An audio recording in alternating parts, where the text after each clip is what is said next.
Hello అండి. మనం చూసుకుంటే కనుక శ్రీ వరసిద్ధి వినాయక స్వామి సహిత ఈ గుడి దగ్గర నిన్న నైట్ భజన జరుగుతుంటే కొంతమంది క్రైస్తవ ఉన్మాదులు ఓ అదుపు తప్పి వారు ఏం చేశారంటే ఆడవారి మీదకి వచ్చి దాడులు చేసి అనుచిత వ్యాఖ్యలు అయితే చేశారు. ఇప్పుడు దీనికోసం అని చెప్పేసి మనం హైందవ సేన అధ్యక్షులు దుర్గ దుర్గాప్రసాద్ గారి ఆధ్వర్యంలో ఈ రోజు మనం ఇక్కడికైతే వచ్చాము. మనం చూసుకోవచ్చు, ఇది నేతాజీ నగర్ 10వ వీధి అండి. రాజమండ్రిలో అసలు ఇలాంటివి జరగడం అనేది ఇది మొదటి. మనం చూసుకోవచ్చు, ఇప్పుడు దుర్గాప్రసాద్ గారు అందరూ ఇక్కడే ఉన్నారు.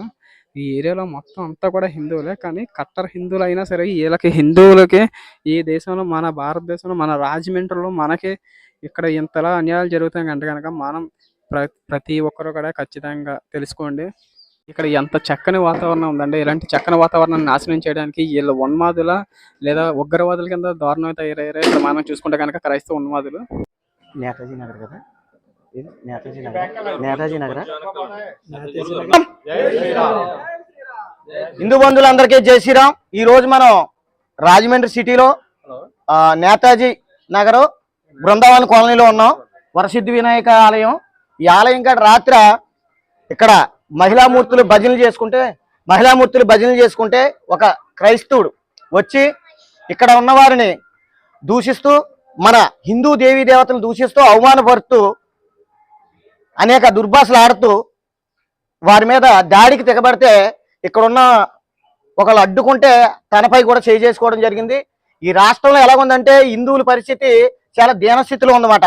హిందూ దేవాలయాల కాడికి వచ్చి హిందువులపై దాడి చేస్తాం, లేకపోతే హిందూ దేవీ దేవతల్ని దూషించడం, ఇలాగా ఆంధ్రప్రదేశ్లో ప్రతి దిక్కుని ఇది ఫ్యాషన్ అయిపోయింది క్రైస్తవులకి. దీని వెంటనే పోలీస్ డిపార్ట్మెంట్ వాళ్ళు చర్యలు తీసుకొని ఆ వ్యక్తిపై కేసు కట్టి వెంటనే లోపల వేయకపోతే ఇది రాష్ట్ర వ్యాప్తంగా ఉద్యమానికి తీసుకెళ్తాం. ఎందుకంటే హిందూ ధర్మాన్ని నాశనం చేద్దామని చూస్తే మేము ఎవ్వరూ చేతులు కట్టుకుంటా కూర్చోము. ఇవాళ ఇలా పరిస్థితి జరిగితే ఎంత దుర్మార్గమైన చర్య, ఇప్పుడు వరకు ఆ వ్యక్తిపై ఎటువంటి చర్యలు తీసుకోలేదు.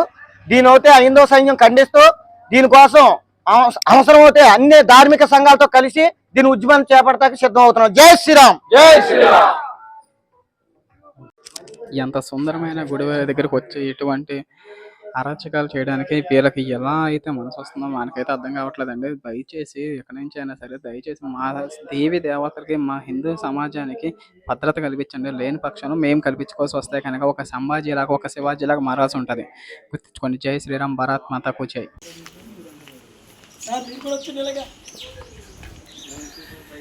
జై శ్రీరామ్. జై శ్రీరామ్. భారత్ మాతా కే. భారత్ మాతా కే.